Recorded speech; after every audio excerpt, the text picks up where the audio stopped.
ও কি বলছে ওর কথার খুব একটা গুরুত্ব নেই। কালকে যেভাবে অভিষেক বন্দ্যোপাধ্যায় সম্বন্ধে বলেছে, অথচ অভিষেক বন্দ্যোপাধ্যায় বাড়ির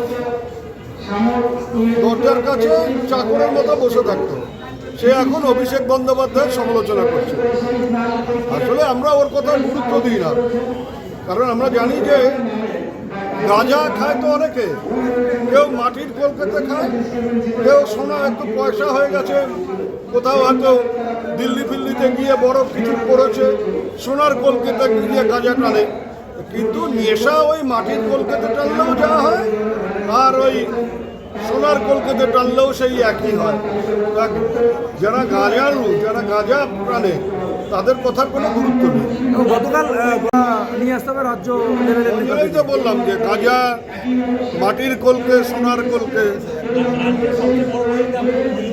হ্যাঁ, রাজ্যের সবচেয়ে বড় রোহিঙ্গা বিরোধী দল থেকে অভিযোগ। তো ও তো এখনো গাইবান্ধায় ওর বাড়িতে উৎসব হয় মন্ত্রী হলে পারে। তা যদি মানে বর্ডার ক্রস করলে ইয়ে হয়, এবার রোহিঙ্গা হয়, তাহলে ও রোহিঙ্গা।